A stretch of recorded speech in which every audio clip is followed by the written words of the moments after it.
A continuación, después de este primer bloque de exposiciones de diputados que han hecho uso de la palabra, el señor jefe de Gabinete de Ministros va a contestar la primera tanda de las preguntas. Adelante, Guillermo. Gracias, presidente. La primera intervención fue de la diputada Ripoll. Le doy la bienvenida a la Cámara otra vez. Yo creo que obviamente no vamos a tener coincidencias con lo que le voy a contestar. Usted hizo una serie de planteos generales sobre la política económica del gobierno y la política en general del gobierno, y seguramente no vamos a tener coincidencia. De todas maneras, cuando usted formula la pregunta en el sentido de por qué si un gobierno se dice tan exitoso tiene que devaluar el 20%, es porque no alcanzó a comprender cuál es el sentido que tiene la política del gobierno en el sistema de bandas. Primero que nada, la política de bandas implica que puede subir o puede bajar en el mercado libremente la cotización del dólar. Mientras usted estaba haciendo sus planteos, yo estaba preguntando cuál era el valor del dólar en este momento en el mercado, y estaba a 1.160 pesos, con lo cual el dólar libre, la evolución entre bandas, con lo cual ya no hay ahí una devaluación del 20%, si no habría, en el sentido que usted lo plantea, una devaluación del orden del 10% o menos, ¿no? Con lo cual, de todas formas, el gobierno no lo considera eso una devaluación. El gobierno considera que es un movimiento libre del dólar dentro de unas bandas, en cuyo caso en la banda superior vende dólares y en la banda inferior compra dólares.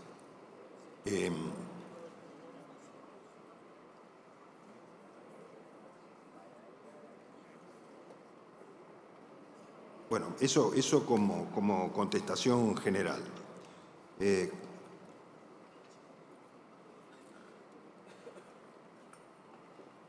Con respecto a las observaciones que usted hace con relación al sistema previsional, que también hizo otra colega, voy a tratar de contestarlo en una sola pregunta, con relación al sistema previsional, cuando yo hacía el planteo de los beneficiarios del sistema previsional, yo decía que había una cantidad de gente beneficiaria del sistema previsional a través de jubilaciones, a través de pensiones, que tenía una relación de 2-1 entre los que habían aportado y no habían aportado al sistema. Y con relación a que si la obligación, permítanme adelantarlo a la respuesta, es de las empresas o no es de las empresas, la realidad es que el sistema que nos hemos creado los argentinos de tener tan alto grado de informalidad hace que, en definitiva, algunas personas no estén registradas y por eso no hay empresas que aporten por ellos. Esta es la realidad de la Argentina y la realidad histórica de los últimos años. También hice referencia en mi exposición a la cantidad de trabajadores formales y la cantidad de trabajadores irregulares que tiene el sistema, y la aspiración de este gobierno a que con una incorporación de trabajadores hoy irregulares a la formalidad pueda mejorar el sistema previsional. Y esto tiene que ver también con una pregunta que hizo el diputado López con respecto a la actualización de las jubilaciones y a los proyectos que yo entiendo siempre están en la Cámara para ser tratados con respecto al haber jubilatorio o de pensión. Claramente, los que formulan esta pregunta en esta serie, lo que no deben desconocer es que tenemos un sistema previsional que en términos reales está quebrado, porque no recibe aportes suficientes para cubrir los beneficios que paga mensualmente. Con lo cual, por más que planteemos lo que planteemos, por más que queramos, hay que ahorrar en otros sectores del sector público hoy para cubrir ese tipo de gastos. La realidad sería que el sistema mismo pueda generar los recursos suficientes para poder incrementar las jubilaciones, porque como todos sabemos, es un sistema de reparto y no un sistema de capitalización, porque el sistema de capitalización fue derogado, si no me equivoco, fue en el año 2000. ¿Cuándo ustedes fueron gobierno? ¿En qué año? ¿En qué año de gobierno derogaron ustedes el sistema de capitalización de la jubilación? No me acuerdo, pero fue derogado por un gobierno de Néstor Kirchner, creo que fue, donde se apropiaron de los fondos del sistema de jubilación. Bueno, yo no regalé, perdón. Yo quiero, diputado, si usted me... Les pido, por favor, silencio a los diputados. Está contestando el jefe de gabinete, gracias. Le puedo contestar, diputado. Yo nunca trabajé en el equipo del ministro de Economía, nunca, jamás. Era diputado en esta Cámara, cuando usted no estaba. Del 97, exactamente, al año 2000. No, ¿qué renuncia? Diputado, ¿le puedo pedir, por favor, que no dialogue? Gracias. Está contestando preguntas del jefe de gabinete. Gracias. Bueno, está bien. Está absolutamente equivocado, diputado, pero no tiene sentido discutir con usted en estos términos. Yo nunca trabajé con Cavallo. Además, me saca un poco del eje cuando usted interviene de esta manera, que es usual, porque yo veo las sesiones de la Cámara. Diputado, por favor. Eh, 73, no, mire, yo era muy joven, ahí no me acuerdo.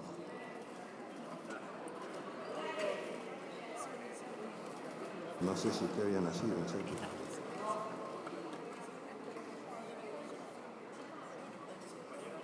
Con respecto a las preguntas formuladas por el diputado Garrido de Santa Cruz, tiene razón en muchas de las cosas que formula.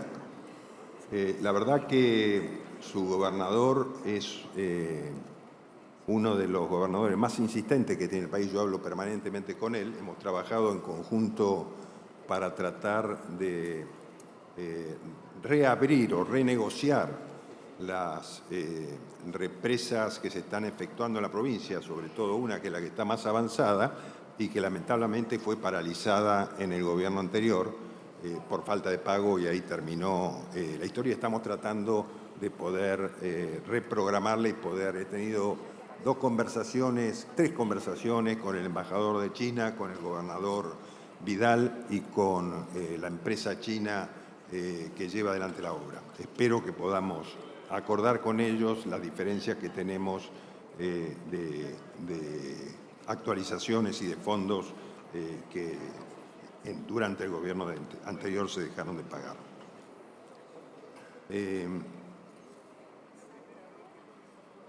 También hemos trabajado con el gobernador de su provincia, diputado, en el preacuerdo que se hizo con YPF, que me parece que es sumamente importante para la provincia. Con respecto a las rutas 3 y a la 40, sí, por supuesto. Obviamente están en mal estado. Es parte de la herencia recibida por este gobierno de muchísimos años y no se ha podido hasta ahora avanzar, pero sí van a entrar en un proceso de concesión. Hemos hablado en este caso con varios gobiernos de la zona para tratar de transferirle a las provincias, porque muchos de ellos lo reclaman. Uno de ellos es el gobierno de la provincia de Neuquén, que es una de las preguntas que me hacía el diputado Giancafilo con respecto también a rutas que pasan por su provincia. Con respecto al puente de la Rinconada, que me pedía concretar, si podía concretar algo más con respecto a la finalización de la obra. La respuesta había sido mediados de año. Me confirman que está prevista entre los meses de julio y agosto, más o menos.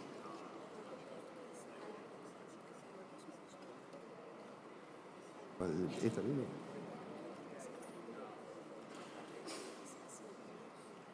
Al diputado Castillo, quiero decirle que yo no me guío por la información ni de La Nación, ni de Clarín, ni del Diario de la Izquierda tampoco, sino que me guío por la información del INDEC.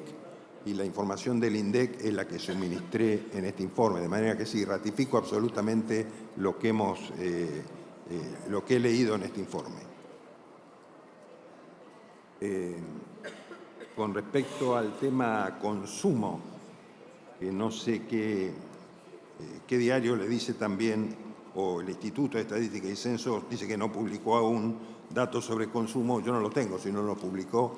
Mire, hay una independencia absoluta del Instituto de Estadística y Censos con respecto al Gobierno Nacional, a punto que está presidido por quien fuera parte del Ministerio de Economía del ministro Massa en el gobierno anterior, con lo cual, claramente, como usted imaginará, no tenemos...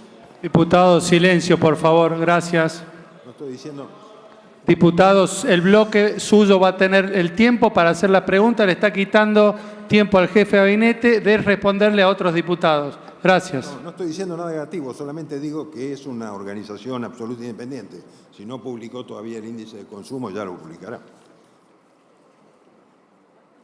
Y después también habló el diputado Castillo sobre que el gobierno violó la ley con la remisión del DNU para aprobar la posibilidad de una negociación con el Fondo Monetario Internacional.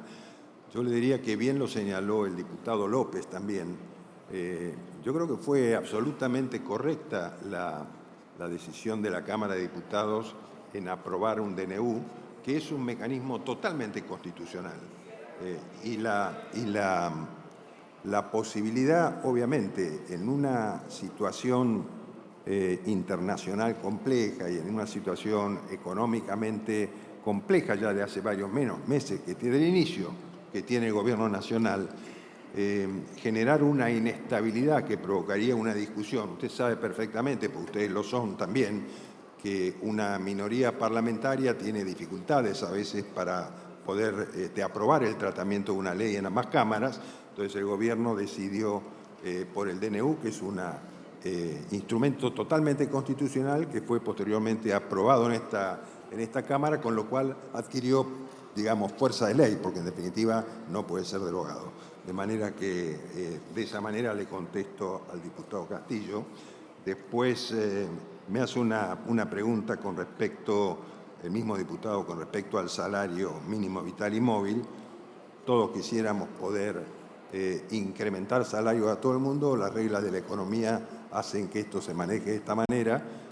Y la realidad, usted me hacía una referencia también, si no recuerdo mal, no la tengo anotada acá, me hacía una referencia con respecto a las cifras que di en relación al incremento del salario. Eso obviamente se mide con relación también a la inflación y en estos casos ha sido totalmente positivo.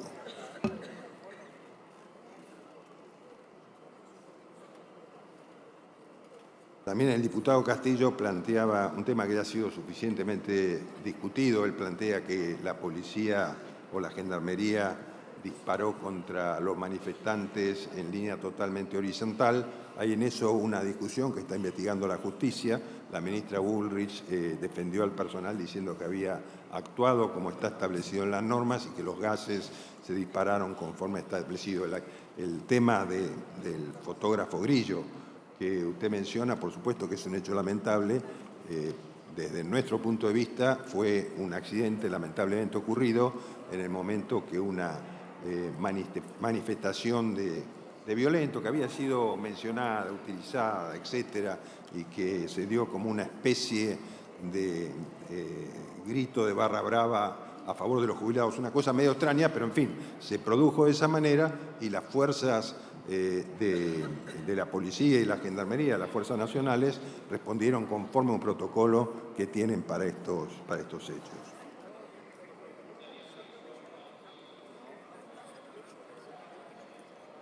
Después, la diputada Biasi hace una referencia que el ministro Caputo, según el presidente, el ministro Caputo, Karina Milei y él sabían que se venía una devaluación. En realidad no dijo que sabían que se venía una devaluación. Lo que dijo el presidente, que ellos eran los únicos tres que conocían las condiciones del acuerdo con el fondo. Y establecer las líneas de flotación del dólar, como lo acabo de decir recién, no es que se conoce una devaluación, es establecer mínimos y máximos. Eso fue lo acordado con el Fondo Monetario. De manera que ¿quién compró 400 millones de dólares? Yo no tengo idea, no le puedo responder esa pregunta, pero se produjo en un periodo de tiempo que usted tendrá presente, en que varios días consecutivos se venían comprando dólares porque no había liquidación de los exportadores que esperaban, gracias a toda esta circunstancia política y periodística de que no se entendía muy bien cómo venía el futuro y la situación internacional, había muchos exportadores que pararon la exportación porque esperaban un dólar mayor hacia adelante y muchos importadores que adelantaban importaciones porque creían que podía venir un dólar alto adelante. Entonces, esa conjunción de ambos procesos hizo en ese momento que el dólar tuviera esa escalada. Obviamente, hubo muchos importadores que compraron. ¿Quiénes son? Habrá que analizarlos. Usted insiste en esa pregunta, se la podríamos contestar más adelante con los datos que tenga el Banco Central.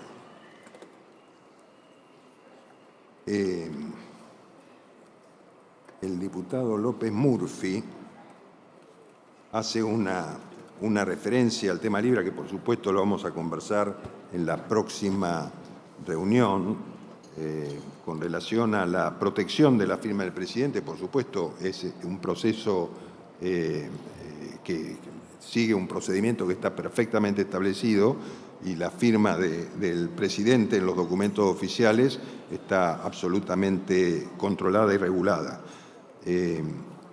También dijo que le sorprendía el apoyo de Estados Unidos y China simultáneamente. Bueno, yo creo que esto se debe fundamentalmente a la situación económica de la Argentina, al haber obtenido superávit fiscal, etcétera, todo lo que venimos diciendo permanentemente, que ha hecho que China y Estados Unidos coincidan al menos en su apoyo a la Argentina. Con respecto a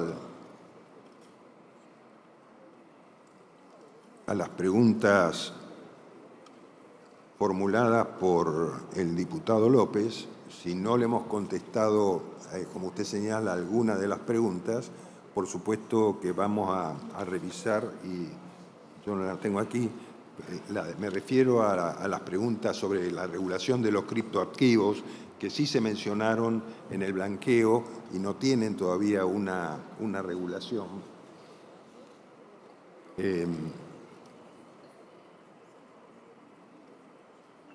Le voy a informar, creo que todavía no hay una regulación expresa sobre todo eso, pero coincido con usted que debiera haber una regulación, que no es una regulación sencilla. Yo creo que en el caso particular del blanqueo lo que se quiso hacer es permitir que esos criptoactivos se conviertan en moneda y se puedan ingresar en el blanqueo. Pero es un tema, yo entiendo como usted que es un tema que tenemos que ver la forma de incorporarlo al sistema legal. Yo antes de ayer le preguntaba a un experto sobre todas las circunstancias, ¿no? Porque sé que me van a preguntar el martes que viene, que tienen que ver con las distintas cadenas blockchain y cada una de las más fuertes, tanto la cadena Ethereum como la más común, y como las billeteras, que me refiero al más común, me refiero al Bitcoin, como las billeteras virtuales más utilizadas y cómo funcionan todos esos sistemas. ¿Me está tocando a mí, presidente? No, continúe. Gracias. Entonces, digo, esto lo vamos a analizar para ver cómo se puede proponer una regulación con respecto a eso.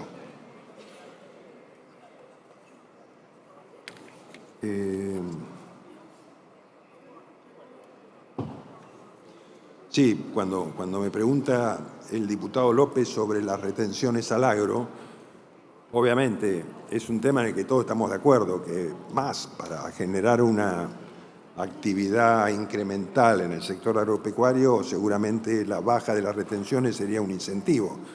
Lo mismo que si uno baja impuestos en cualquier otro sector, son un incentivo para generar más actividad económica.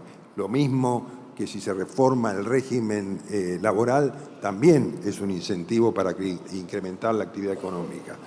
En el caso particular del agro, el gobierno había anunciado que la baja de las retenciones era solamente temporal porque había fundamentalmente una falta de liquidación de divisas. Por ejemplo, hasta la información que yo tenía, que fue el día de ayer, creo que de la campaña anterior, me refiero a campaña agrícola anterior, había todavía un 11% que no se había liquidado, y de la actual solamente se ha liquidado el 19%.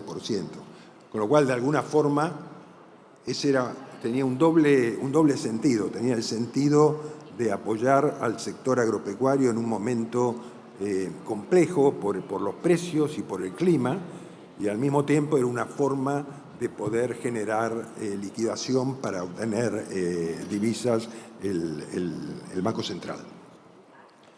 Pero sí eso está en la cabeza, el presidente lo ha dicho en la exposición rural pasada, que es un pésimo impuesto y que en su gestión iba a tratar de terminarlo o al menos de ir bajándolo progresivamente, que es lo que usted propone.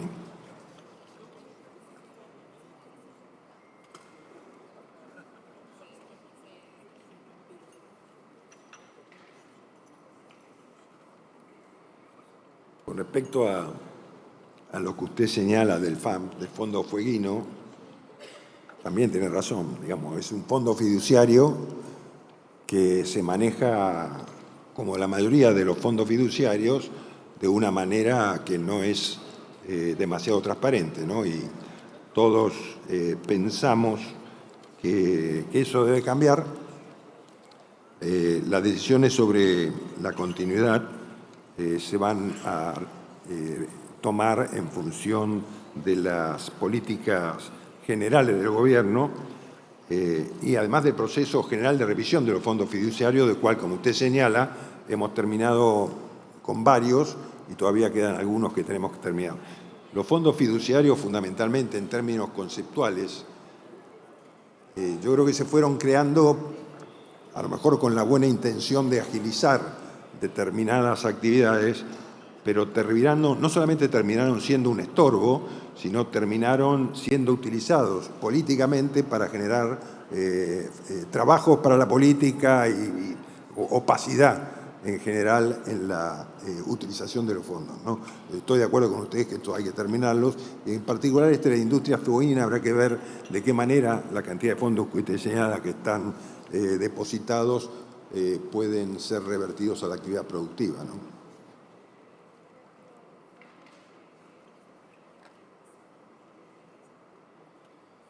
Me preguntaba usted también sobre la cantidad de empleados que tienen las distintas empresas que forman parte del grupo Banco Nación.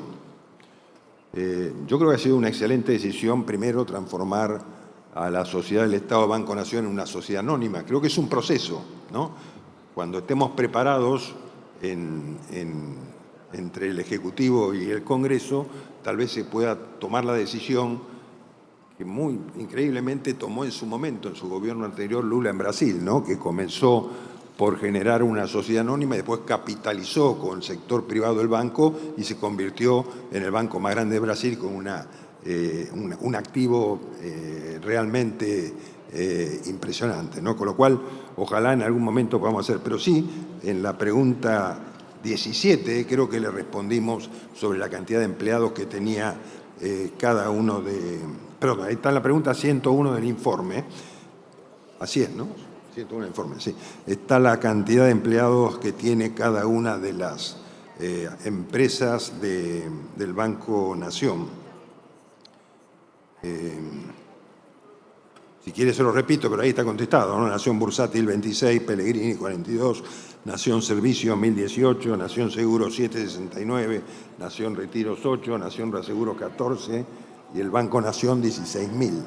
Yo Si usted me pregunta, seguramente varias de estas empresas no tengan demasiado sentido, ¿no? Y tal vez el Banco Nación pueda avanzar en desarmarlas o en privatizarlas, porque son empresas pertenecientes al grupo, ¿no? ¿Qué me queda?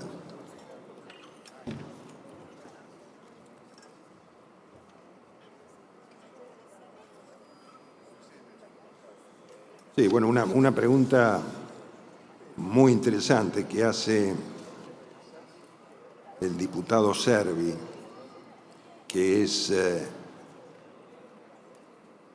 las necesidades que tendría el gobierno nacional para que avance las economías regionales y de la nación, ¿no? Y planteaba la situación de Neuquén, que sin duda tiene un futuro extraordinario a partir de las reservas de petróleo no convencional y gas no convencional. Y obviamente, dentro de esas reformas estructurales, nosotros creemos que fundamentalmente hay tres que son básicas, ¿no? Que tienen que ver con lo fiscal, con lo laboral y con lo previsional. Yo creo que tal vez este es un periodo legislativo muy complejo para empezar en esas discusiones, estando cerca o estamos ya entrando en un periodo preelectoral, digamos, pero sí creo que el próximo Congreso, el Poder Ejecutivo va a estar trabajando en eso y seguramente va a estar intentando trabajar en conjunto con el Congreso en estas tres reformas que son básicas para generar un crecimiento de la economía argentina. Porque la inversión en el país no tiene que ver solamente con el cepo o con lo que era el cepo. Es un paso. Eliminar el cepo fue un paso para este gobierno. Pero hace unos días me vino a ver el dueño de una cadena de peluquería muy conocida, muy famosa. Y vino a conversar conmigo por la ley de contrato de trabajo.